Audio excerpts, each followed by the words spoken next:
ಇಲ್ಲಿ B Ed ದಾಖಲಾತಿ ಅಧಿಸೂಚನೆಯನ್ನು ವೆಬ್ಸೈಟ್ನಲ್ಲಿ ಪ್ರಕಟಿಸಲಾಗುವುದು ಮತ್ತು ಆನ್ಲೈನ್ ಅರ್ಜಿ ಸಲ್ಲಿಸಲು ಅಭ್ಯರ್ಥಿಗಳಿಗೆ ಅವಕಾಶ ನೀಡುವುದು.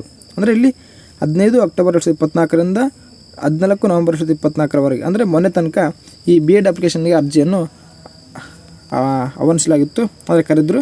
ಇದರಲ್ಲಿ ಕೆಲವೊಬ್ಬರೆಲ್ಲ ಅಪ್ಲೈ ಮಾಡ್ಕೊಂಡಿದ್ದಾರೆ, ಕೆಲವೊಬ್ಬರು ಅಪ್ಲೈ ಮಾಡ್ಕೊಂಡಿಲ್ಲ. ಯಾಕಂದರೆ ಯೂನಿವರ್ಸಿಟಿ ಕೆಲವೊಂದು ಯೂನಿವರ್ಸಿಟಿ ಇನ್ನೂ ತಮ್ಮ ಫಲಿತಾಂಶವನ್ನು ಬಿಟ್ಟಿಲ್ಲ, ಆದ್ದರಿಂದ ಅಪ್ಲೈ ಮಾಡ್ಕೊಂಡಿಲ್ಲ. ಈ ದಾಖಲಾತಿ ಪ್ರಕ್ರಿಯೆ ವೇಳಾಪಟ್ಟಿ ಯಾವ ಥರ ಇದೆ ಅಂತ ಮುಂದೆ ನೋಡ್ತಾ ಹೋಗೋಣ. ಇಲ್ಲಿ CACಯಿಂದ ಆನ್ಲೈನ್ ಅರ್ಜಿಗಳ ದತ್ತಾಂಶ ಸಂಗ್ರಹಣೆ ಮತ್ತು ಅಭ್ಯರ್ಥಿಗಳ ಅರ್ಹತಾ ಪಟ್ಟಿ ಪ್ರಕಟಣೆ. ಅಂದರೆ ಇಲ್ಲಿ ಡಾಕ್ಯುಮೆಂಟ್ ವೆರಿಫಿಕೇಷನ್ಗೆ ಅಂದರೆ ಮೂಲ ದಾಖಲೆಗಳ ಪರಿಶೀಲನೆಗೆ ಯಾವ ಅಭ್ಯರ್ಥಿಗಳನ್ನು ಸೆಲೆಕ್ಟ್ ಮಾಡಿದ್ದಾರೆ ಅಂತೇಳಿ ಒಂದು ಪಟ್ಟಿ ಬಿಡ್ತಾರೆ. ಅರ್ಹತಾ ಪಟ್ಟಿಯಲ್ಲಿ ಇರ್ತಕ್ಕಂಥ ವಿದ್ಯಾರ್ಥಿಗಳು ಏನು ಮಾಡ್ಬೇಕಂದ್ರೆ ನಿಮ್ಮ ನೋಡಲ್ ಸೆಂಟರ್ ಯಾವ್ದು ಕೊಟ್ಟಿರ್ತಾರೋ ಆ ನೋಡಲ್ ಸೆಂಟರ್ಗೆ ಹೋಗಿ ನೀವು ನಿಮ್ಮ ಹತ್ತಿರ ನೋಡಲ್ ಸೆಂಟರ್ ಜಿಲ್ಲಾ ವ್ಯವಸ್ಥಾಪಕ ಕೇಂದ್ರಕ್ಕೆ ಹೋಗಿ ನಿಮ್ಮ ಮೂಲ ದಾಖಲೆಗಳನ್ನು ಪರಿಶೀಲನೆ ಮಾಡಿಸ್ಕೊಳ್ಬೇಕಾಗುತ್ತದೆ. ಇಲ್ಲಿ ಮುಂದೆ ನಾನು ಯಾವ ರೀತಿ ಡಾಕ್ಯುಮೆಂಟ್ಸ್ ಬೇಕು ಅಥವಾ ಯಾವ ಮೂಲ ದಾಖಲೆಗಳು ಬೇಕಂತೇಳಿ ತಿಳಿಸ್ಕೊಡ್ತಾ ಹೋಗ್ತೀನಿ ಮುಂದೆ ನಾನು. ನಂತರ ಇಲ್ಲಿ ಅರ್ಜಿ ಸಲ್ಲಿಸಿದ ಅಭ್ಯರ್ಥಿಗಳ ಎಲ್ಲ ಮೂಲ ದಾಖಲೆಗಳ ಪರಿಶೀಲನೆ ಹಾಗೂ ಇಂದೀಕರಿಸುವುದು ರಾಜ್ಯದ ಎಲ್ಲ ಜಿಲ್ಲಾ ವ್ಯವಸ್ಥಾಪಕ CET ಅಥವಾ ಡಯಟ್ ಕೇಂದ್ರಗಳ ಮೂಲಕ ಅಂತಿದೆ. ಅಂದರೆ ಇಲ್ಲಿ 21 ನವೆಂಬರ್ 2024ರಿಂದ 30 ನವೆಂಬರ್ 2024ರವರೆಗೆ ಈ ನಿಮ್ಮ ಎಲ್ಲ ಮೂಲ ದಾಖಲೆಗಳ ಪರಿಶೀಲನೆಯನ್ನು ಈ CET ಮತ್ತು ಡಯಟ್ಗಳ ಮೂಲಕ ಪರಿಶೀಲನೆ ಮಾಡ್ತಾರೆ. ಅಲ್ಲಿ ನೀವು ಹೋಗಿ ಪರಿಶೀಲನೆಗೆ ಕಡ್ಡಾಯವಾಗಿ ಹಾಜರಾಗಬೇಕಾಗುತ್ತೆ. ಯಾವ ಅಭ್ಯರ್ಥಿಯು ಆ ಮೂಲ ದಾಖಲೆಗಳ ಪರಿಶೀಲನೆಗೆ ಹಾಜರಾಗುವುದಿಲ್ಲವೋ ಅವರನ್ನು ಮುಂದಿನ ಹಂತಕ್ಕೆ ರಿಜೆಕ್ಟ್ ಮಾಡ್ತಾರೆ, ಅಂದರೆ ಕನ್ಸಿಡರ್ ಮಾಡೋದಿಲ್ಲ. ಅಲ್ಲಿಂದ ಮುಗಿದ ನಂತರ ಈ 1 ಡಿಸೆಂಬರ್ 2024ರಿಂದ 3/12/2024ರವರೆಗೆ ಅಂದರೆ ಅಭ್ಯರ್ಥಿಗಳ ಕಾಲೇಜ್ ಆಪ್ಷನ್ ಎಂಟ್ರಿನ ಅಥವಾ ಏನಾದರೂ ನಿಮ್ಮ ಬದಲಾವಣೆ ಇತ್ತಂದರೆ ಪ್ರಿಫರೆನ್ಸ್ ಆಧಾರದ ಮೇಲೆ ಪ್ರಿಯಾರಿಟಿನ ನಿಮ್ಮ ಕಾಲೇಜಿಗೆ ಯಾವ ಕಾಲೇಜ್ ಬೇಕೋ ಅದನ್ನು ಮುಂದೆ ಸೆಲೆಕ್ಟ್ ಮಾಡ್ತಾ ಹೋಗಿ ಅದನ್ನು 3 ದಿನಗಳ ಕಾಲ ನಿಮಗೆ ಅವಕಾಶ ನೀಡುತ್ತಾ ಹೋಗ್ತಾರೆ. ನಂತರ CACಯಿಂದ ಸೀಟು ಹಂಚಿಕೆಯ ಮೊದಲ ಪಟ್ಟಿ ಪ್ರಕಟಣೆ. ಅಂದರೆ ನಿಮ್ಮ ಮೊದಲ ಲೀಸ್ಟ್ ಯಾವಾಗ ಬಿಡ್ತಾರೆ ಅಂದರೆ 6ನೇ ತಾರೀಕು ಡಿಸೆಂಬರ್ 2024ರಂದು ನಿಮ್ಮ ಮೊದಲ ಆಯ್ಕೆ ಪಟ್ಟಿಯನ್ನು ಬಿಡ್ತಾ ಹೋಗ್ತಾರೆ.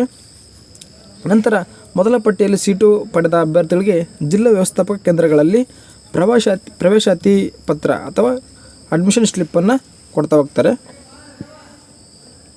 ನಂತರ ಮೊದಲ ಪಟ್ಟಿಯಲ್ಲಿ ಪ್ರವೇಶಾತಿ ಪತ್ರ ಪಡೆದ ಅಭ್ಯರ್ಥಿಗಳು ಕಾಲೇಜಿನಲ್ಲಿ ದಾಖಲಾತಿ ಪಡೆಯಲು ಕೊನೆಯ ದಿನಾಂಕ 13 ಆಗಿರುತ್ತೆ. ಅಂದರೆ ನೀವು ಅಷ್ಟರೊಳಗಡೆ 7ರಿಂದ 10 ತಾರೀಕು ದಿನಾಂಕದ ಒಳಗಡೆ ನೀವು ಜಿಲ್ಲಾ ವ್ಯವಸ್ಥಾಪಕ ಕೇಂದ್ರಗಳಲ್ಲಿ ನೀವು ಏನು ಮಾಡಬೇಕಂದ್ರೆ ಪ್ರವೇಶಾತಿ ಪತ್ರ ಅಡ್ಮಿಷನ್ ಸ್ಲಿಪ್ಪನ್ನು ಪಡಿಬೇಕಾಗುತ್ತದೆ. ಅದು ಒಂದು ಚಲನ್ ಬರುತ್ತೆ. ಆ ಚಲನ್ನ ಪ್ರಿಂಟ್ ಮಾಡ್ಕೊಂಡು ನೀವು ಏನು ಮಾಡ್ಬೇಕಂದ್ರೆ ನಿಮ್ಮ SBI ನಿಯರ್ SBI ಎಲ್ಲಿರುತ್ತೆ ಬ್ಯಾಂಕಿಗೆ ಹೋಗಿ ನೀವು ಚಲನನ್ನು ಅಮೌಂಟನ್ನು ಪೇ ಮಾಡಿ ಬಂದು ಆ ಚಲನ್ನಲ್ಲಿ ಅಥವಾ ಬ್ಯಾಂಕಲ್ಲಿ ಕೊಟ್ಟಿರ್ತಕ್ಕಂಥ ಆ ಚಲನನ್ನು ತೋರಿಸಿದ್ರೆ ನಿಮಗೆ ಈ ಡಯಟ್ ಸೆಂಟರ್ಗಳಲ್ಲಿ ಅಥವಾ CT ಸೆಂಟರ್ಗಳಲ್ಲಿ ಏನು ಮಾಡ್ತಾರೆ ಅಂದರೆ ಒಂದು ಅಡ್ಮಿಷನ್ ಸ್ಲಿಪ್ಪನ್ನು ಕೊಡ್ತಾ ಹೋಗ್ತಾರೆ. 10ನೇ ತಾರೀಕು ಲಾಸ್ಟ್ ದಿನ ಆಗಿರುತ್ತೆ. ಅದ ನಂತರ ನಿಮ್ಮ ಆ ಅಡ್ಮಿಷನ್ ಸ್ಲಿಪ್ ಪಡೆದ ನಂತರ ಅಭ್ಯರ್ಥಿಗಳು ಕಾಲೇಜಿಗೆ ಅಡ್ಮಿಷನ್ ಪಡೆಯಲು ಕೊನೆಯ ದಿನಕ್ಕೆ ಯಾವುದಂದರೆ 13/12/2024ರಂದು ಕೊನೆಯ ದಿನಾಂಕ ಇರ್ತದೆ. ಅಂದರೆ ಈ ಮೊದಲ ಪಟ್ಟಿಯಲ್ಲಿ ಪ್ರವೇಶಾತಿ ಬಯಸುವ ಅಭ್ಯರ್ಥಿಗಳು. ನಂತರ CACಯಿಂದ ಮೊದಲನೇ ಸುತ್ತಿನ ಸೀಟು ಹಂಚಿಕೆಯ ಪ್ರಕ್ರಿಯೆಯ ನಂತರ ಉಳಿಕೆಯಾಗಿರೋ ಸೀಟುಗಳ ಮ್ಯಾಟ್ರಿಕ್ಸ್ ಪ್ರಕಟಣೆ. ಅಂದರೆ ಇನ್ನೂ ಇಂಥ ಕಾಲೇಜಲ್ಲಿ ಇಷ್ಟು ಸೀಟುಗಳು ಉಳಿದವೆ, ಇಂಥ ಕ್ಯಾಟಗರಿಯಲ್ಲಿ ಇಷ್ಟು ಸೀಟು ಇದ್ದಾವೆ ಅಂತೇಳಿ ಒಂದು 16ನೇ ತಾರೀಕಿಗೆ ಒಂದು ಮ್ಯಾಟ್ರಿಕ್ಸ್ ಅಂತ ಒಂದು ಪ್ರಕಟಣೆ ಮಾಡ್ತಾ ಹೋಗ್ತಾರೆ. ಅದ್ರ ಮೂಲಕ ನೀವು ನಿಮ್ಮ ಕ್ಯಾಟಗರಿ ವೈಸ್ ಯಾವ ಕಾಲೇಜಲ್ಲಿ ಯಾವ ಸೀಟು ಎಷ್ಟು ಉಳಿದವೆ ಅಂತೇಳಿ ನೋಡಿಕೊಂಡು ಮತ್ತು ನೀವು ಏನು ಮಾಡ್ಬೇಕಂದ್ರೆ 2ನೇ ಸುತ್ತಿಗೆ ಅಭ್ಯರ್ಥಿಗಳು ಆಪ್ಷನ್ ಎಂಟ್ರಿ ಬಿಡ್ತಾರೆ. ಅಲ್ಲಿ ನೀವು ಆಪ್ಷನ್ ಎಂಟ್ರಿ ಮಾಡಬೇಕಾಗುತ್ತದೆ. ನಂತರ 2ನೇ ಸುತ್ತಿನ ಸೀಟು ಹಂಚಿಕೆ ಪ್ರಕಟಣೆ ಯಾವತ್ತಾಗುತ್ತಂದರೆ 21ನೇ ತಾರೀಕು ಡಿಸೆಂಬರ್ 2024ರಂದು ನಿಮ್ಮ 2ನೇ ಸುತ್ತಿನ ಹಂಚಿಕೆ ಪ್ರಕಟಣೆಯನ್ನು ಮಾಡ್ತಾ ಹೋಗ್ತಾರೆ. ಅಲ್ಲಿ 2ನೇ ಸುತ್ತಿನ ಕೌನ್ಸಿಲಿಂಗ್ನಲ್ಲಿ ಸೀಟು ಪಡೆದ ಅಭ್ಯರ್ಥಿಗಳಿಗೆ ಜಿಲ್ಲಾ ವ್ಯವಸ್ಥಾಪಕ ಕೇಂದ್ರಗಳಲ್ಲಿ ಪ್ರವೇಶಾತಿ ಪತ್ರ ಅಡ್ಮಿಷನ್ ಸ್ಲಿಪ್ಪನ್ನು ಕೊಡ್ತಾ ಹೋಗ್ತಾರೆ. ಅದು 23ರಿಂದ 24ರವರೆಗೆ ಅಂದರೆ 2 ದಿನಗಳ ಕಾಲ. ಅಲ್ಲಿ ಪಡೆದಂಥ ಸ್ಲಿಪ್ಪನ್ನು ನೀವು ಕಾಲೇಜಿನ ಅಡ್ಮಿಷನ್ ಮಾಡಲು ಅಥವಾ ಕೊನೆಯ ದಿನಕ್ಕೆ ಯಾವತ್ತಂದರೆ 27 ತಾರೀಕು ಆಗಿರ್ತದೆ. ನಂತರ 2ನೇ ಸುತ್ತಿನ ಇದು ಅಡ್ಮಿಷನ್ ಕಂಪ್ಲೀಟ್ ಆದ ನಂತರ 3ನೇ ಸುತ್ತಿಗೆ ಅದೇ ಹೇಳ್ದಲ್ಲ ಸೀಟ್ ಮ್ಯಾಟ್ರಿಕ್ಸ್ ಅಂದರೆ ಇಂಥ ಕಾಲೇಜಲ್ಲಿ ಇಷ್ಟು ಸೀಟ್ ಉಳಿದವು ಅಂತೇಳಿ ಪುನಃ ಅವರು ಬಿಡ್ತಾ ಹೋಗ್ತಾರೆ. ಅದನ್ನು ನೀವು ನೋಡಿಕೊಂಡು ಆಪ್ಷನ್ ಎಂಟ್ರಿ ಮಾಡ್ಕೊಳ್ಬೇಕಾಗ್ತದೆ. ನಂತರ CICಯಿಂದ 3ನೇ ಸುತ್ತಿನ ಸೀಟ್ ಹಂಚಿಕೆ ಪ್ರಕಟಣೆ. ಇದೇ ರೀತಿ ನಿಮ್ಮ ಸೆಲೆಕ್ಷನ್ ಲಿಸ್ಟ್ 1, 2, 3 ಇದೇ ರೀತಿ ಪ್ರಕಟಣೆಯನ್ನು ಮಾಡ್ತಾ ಹೋಗ್ತಾರೆ. ನೀವು ನಿಮ್ಮ ಪರ್ಸೆಂಟೇಜ್ ಅನುಗುಣವಾಗಿ ನೀವು ಡಿಗ್ರಿಲಿ ಪಡೆದಂಥ ಅಥವಾ PGಲಿ ಪಡೆದಂಥ ಮಾರ್ಕ್ಸ್ ಪರ್ಸೆಂಟೇಜ್ ಅನುಗುಣವಾಗಿ ನಿಮ್ಮ ಸೆಲೆಕ್ಷನ್ ಲಿಸ್ಟು ಬಿಡ್ತಾ ಹೋಗ್ತಾರೆ. ನೋಡ್ಕೊಳ್ಳಿ ನಿಮಗೆ ಯಾವ ಕಾಲೇಜ್ ಅದೆಲ್ಲ ಮಾಡ್ಕೊಂಡ್ರೆ ಆಗುತ್ತೆ.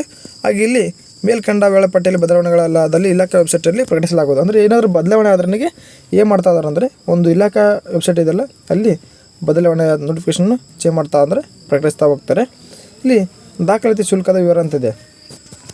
ಅಂದರೆ ನಿಮ್ಮದೇನಾದರೂ ಸೆಲೆಕ್ಷನ್ ಲಿಸ್ಟಲ್ಲಿ ನಿಮ್ಮದು ಸರ್ಕಾರಿ ಕಾಲೇಜ್ ಅಂದರೆ ಗೌರ್ಮೆಂಟ್ ಕಾಲೇಜ್ ಸೆಲೆಕ್ಟ್ ಆಯ್ತು ಅಂದ್ರೆ ನನಗೆ ಕಲಾ ವಿಭಾಗಕ್ಕೆ ಅಂದರೆ ಆರ್ಟ್ಸ್ ಕಾಲೇಜಿನಲ್ಲಿ 5,025 ರೂಪಾಯಿಗಳು ಮಾತ್ರ ಚಲನ ತುಂಬಬೇಕಾಗ್ತದೆ. ಆದರೆ ನಂತರ ಇಲ್ಲಿ ಸೈನ್ಸ್ ಅಭ್ಯರ್ಥಿ ಆದ್ರೆ ನನಗೆ 120 ರೂಪಾಯಿ ಅದರಲ್ಲ 150 ರೂಪಾಯಿ ಎಕ್ಸ್ಟ್ರಾ ಪೇ ಮಾಡಬೇಕಾಗ್ತದೆ. ಇಲ್ಲಿ 5,025 ಅಂದರೆ ಇಲ್ಲಿ 5,175 ರೂಪಾಯಿ ಅಂದರೆ ಸರ್ಕಾರಿ ಕೋಟಾ ಆದ್ರೆ ನನಗೆ ಅದರಲ್ಲಿ ಸರ್ಕಾರಿ ಕಾಲೇಜಲ್ಲಿ. ನಂತರ ಅನುದಾನಿತ ಕಾಲೇಜ್ ಅಂದರೆ ಏಡೆಡ್ ಕಾಲೇಜಲ್ಲಿ ಅಂದರೆ 6,025 ಇದೆ. ಹಾಗೂ ಪ್ರೈವೇಟ್ ಕಾಲೇಜ್ ಅನುದಾನ ರಹಿತ ಕಾಲೇಜುಗಳಲ್ಲಿ 10,025 ಪೇ ಮಾಡಬೇಕಾಗ್ತದೆ. ಆದರೆ ಇಲ್ಲಿ SC ST ವಿದ್ಯಾರ್ಥಿಗಳು ಏನು ಮಾಡಿದ್ದಾರೆ ಅಂದರೆ ಶುಲ್ಕ ವಿನಾಯಿತಿಯನ್ನು ನೀಡಿದ್ದಾರೆ.